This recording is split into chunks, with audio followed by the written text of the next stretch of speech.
தாவீது நட்சத்திரம்னா என்னன்னு பார்க்குறோம். இங்கே ஒரு முக்கோணத்தை நாங்கள் பார்த்துட்டு இருக்கிறது உண்டு. ஒரு முக்கோணத்தை வாசிக்கிறோம். பிதா, குமாரன், பரிசுத்த ஆவியானவர், ஹேலோயும் தேவன். ஏன் முக்கோணம் போட்டிருக்குன்னா மூன்றுமே சரிசமமான அளவு கொண்டது. அளவு சின்னதாக இருக்கலாம், பெரிதாக இருக்கலாம், இன்னும் பெருசாக இருக்கலாம். ஆனால் அளவு மாறாதவை. மூன்று பகுதியும் அது சரியாக இருந்தால்தான் அது என்ன செய்ய முடியும்னு பயன்படுத்த முடியும். ஆமென். அப்போ ஒரு முக்கோணத்தை நாம் பார்த்துட்டு இருக்கிறோம். பிதாவாகிய தேவன், குமாரனாகிய தேவன், பரிசுத்த ஆவியாகிய தேவன். இன்னொரு முக்கோணத்தை பார்க்குறோம், மனிதன். ஆவி, ஆத்மா, சரீரம். ஓகேங்களா? ரெண்டு முக்கோணத்தையும் நம்ம இணைத்தோம் அப்படின்னா ஒரு ஸ்டார் வருது. ஹல்லேலூயா. இதை தான் தாவீது நட்சத்திரம் என்று நம்ம ஏன் சொல்கிறோன்னு பார்க்க இருக்கிறோம். அதுக்கு முன்பதாக ஒரு ஸ்டார் வந்திருக்கிறது நீங்கள் பார்க்குறீங்க. மேலே இருக்கிறத பார்த்திங்கன்னா ஒரு முக்கோணத்தை நம்ம போடும்போது பிதா, ஆவி, ஆத்மா, சரீரம் என்று பார்க்குறோம். செகண்ட் ஒன் பார்க்கும்போது பிதா, குமாரன், பரிசுத்த ஆவியானவர் அப்படின்னு பார்க்குறோம். அப்போது மனிதராகிய நாமும் தேவனும் இணைந்து இருந்தால்தான் வெளிச்சம் கொடுக்க முடியும். ஹல்லேலூயா. நம்முடைய கடவுளை, தேவனாகிய கர்த்தரை, அந்த ஏழையும் தேவன் நமக்குள்ளே கொண்டு வரல அப்படின்னா மனிதராகிய நாம் வெளிச்சம் தர முடியாது. எப்படி ஸ்டார் வெளிச்சம் கொடுக்குதுங்களா? ஆமாவா இல்லைங்களா? ஸ்டார்லேயே பல வகையான ஸ்டார் இருக்குது. ஆமாங்களா? நிறைய பார்த்திங்கன்னா சூரியன் இருக்குது, சந்திர நட்சத்திரங்கள்லாம் இருக்குது. ரொம்ப பெருசாக இருக்கும். உங்களுக்கு தெரியும். இருக்கிற கோள்லே நட்சத்திரங்கள் தான் பெரிய கோள்கள். ரொம்ப ரொம்ப ரொம்ப ரொம்ப பெரிய கோள்கள்னால் அப்படின்னா என்ன? சூரியனை பார்க்கலாம் பல மடங்கு பெரிய கோள்கள் எல்லாம் உண்டு. அது நட்சத்திரங்கள் தான். நட்சத்திரத்தை தான் அந்த ஆண்டவர் பவர் கொடுத்துருக்கார். நட்சத்திரங்கள் எல்லாமே ஆண்டவர் என்ன செய்கிறது? துதிக்கிறது. ஆமென். நம்ம இதெல்லாம் பார்க்குறோம். ஓகே. அப்போது இது ஒரு நட்சத்திரமாக நீங்கள் தோன்றுங்க. ஏன் தாவீது நட்சத்திரம் சொல்கிறோம்? இது அதாவது நட்சத்திரம் ஓகே, ஒரு ஸ்டார் போட்டிருக்கீங்க, ஏற்றுக்கொள்கிறோம். அது எத்தனை பங்கு இருக்குன்னா 6 பங்கு ஸ்டாராக இருக்குது. ஆமாம். கிறிஸ்மஸ் யாராவது ஸ்டார் வாங்கினீங்க? வாங்கி எல்லாம் மாட்டிருப்பீங்க இல்லையா? கிறிஸ்மஸ், நியூ இயருக்கு. ஆனால் நீங்கள் எந்த கடையில் போய் பார்த்தாலும் 6 ஸ்டார் இருக்கிறது கிடைக்காது உங்களுக்கு.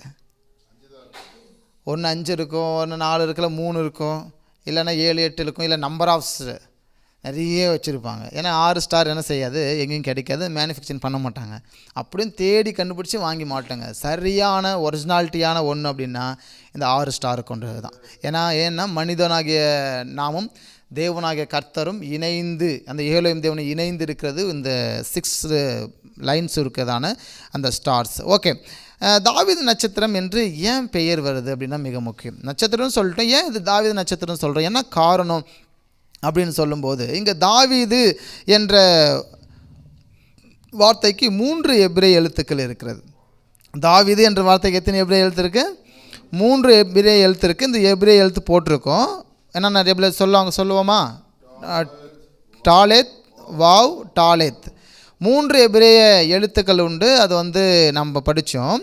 எனவே இது இன்றைக்கி இருக்கிறதான ஈப்ரு லெட்டர்ஸு நீங்கள் லெஃப்டில் பார்த்துட்ருக்கிறது. இது பாருங்கள், சித்திர வடிவ எழுத்துக்கள்னு சொல்லுவோம். ஆரம்ப கட்ட காலத்தில், அதாவது மோசே காலத்திற்கு முந்தி இருக்கக்கூடியதான சித்திர வடிவ எழுத்துக்கள்னு சொல்லுவோம். இதை நீங்கள் பார்க்கும்போது எப்படி தெரியுதுன்னா, ஒரு முக்கோணம் இருக்கிறது, ஒரு ஆணி இருக்கிறது, அதுக்கப்புறம் ஒரு முக்கோணம் இருக்கிறது. ஆமாம் இல்லைங்களா? 2 முக்கோணம் இருக்கிறது, ஒரு ஆணி இருக்கிறது. தாவீது நட்சத்திரம் ஏன்னு சொல்கிறோம்? 2 முக்கோணம் இருக்குது, அந்த லெட்டரில் ஒரு ஆணி இருக்குது. 2 முக்கோணம் எதை குறிக்குது அப்படின்னு பார்த்தீங்க அப்படின்னா, ஒரு முக்கோணம் பிதா, அதாவது ஏலோயும் தேவன். இன்னொரு முக்கோணம் எது அப்படின்னு பார்த்தீங்கன்னா மனிதன். அப்போ 2த்தையும் இணைக்கிறது என்னென்னா ஒரு ஆணி. ஆணியாகிய இயேசு கிறிஸ்து. ஆணிகளால் அவர் அறையுண்டும் போது, சிலுவை என்றதான ஆணியால் அவர் அறையுண்டும் போது மனிதனையும் தேவனையும் இணைத்தார். ஹல்லேலூயா. அப்போது ஏன் இந்த நட்சத்திரம் என்ற இந்த பெயர் வருகிறது தெரியுதா?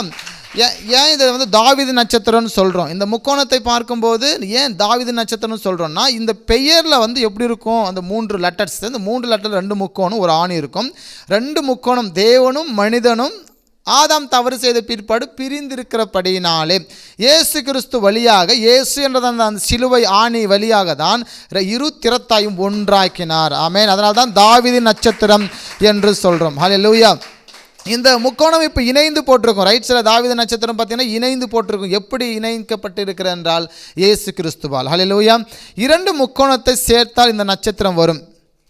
இரண்டு முக்கோணங்களை இணைக்கும் ஆணி ஆண்டவராகிய இயேசு கிறிஸ்துவை குறிக்கிறது. அவர் தேவனையும் மனிதனையும் இணைக்கும் ஆணியாக பாலமாக இருக்கிறார். ஹல்லேலூயா. அப்போ இதனால் தான் இதை தாவீதின் நட்சத்திரம் என்று சொல்கிறோம். அப்போ தேவனையும் மனிதனையும் இணைத்தது யார் என்றால் ஆண்டவராகிய இயேசு கிறிஸ்து. வசனத்தில் கவனிக்கிறோம். எபேசி 2 அதிகாரம் 14வது வசனத்தை வாசிக்கும் போது எல்லாம் சேர்ந்து வாசிக்கிறாங்களா? அவரே நம்முடைய சமாதான காரணராகி இரு திறத்தாரையும் ஒன்றாக்கி பகையாக நின்று பிரிவினையாகிய நடுச்சுவரை தகர்த்தார். மனிதனுக்கும் தேவனுக்கும் இருந்ததான அந்த நடுச்சுவர், அந்த பிரிவினையை இயேசு கிறிஸ்து என்ன செய்தார் என்றால் ஒன்றாக்கினார். அடுத்தபடியாக 18வது வசனத்தில் வாசிக்கும் போது அந்தபடியே நாம் இரு திறத்தாரும் ஒரே ஆவியினாலே பிதாவினிடத்தில் சேரும் ஸ்லாக்கியத்தை கிறிஸ்து மூலமாய் பெற்றிருக்கிறோம். ராமன் சொல்லுவோமா? இரு திறத்தாரையும் ஆண்டவர் என்ன செய்திருக்கிறார் என்றால் ஒன்றாக்கி இருக்கிறார். ஹல்லேலூயா. ஒரு பக்கம் புறஜாதியாரையும் இஸ்ரேல் அதாவது யூதர்களையும், இன்னொரு பக்கம் பார்க்கும்போது பிதாவாகிய அந்த கடவுள், குமாரனாகிய தேவன், பரிசுத்த ஆவியாகிய தேவன், அந்த ஹேலோயும் தேவனை மனிதனோடு என்ன செய்திருக்கிறார்? சிலுவை என்றதான ஆணியை வைத்து இணைத்திருக்கிறதையும் நாம் பார்த்து கொண்டிருக்கிறோம். இதை தான் தாவீதின் நட்சத்திரம் என்று சொல்கிறோம்.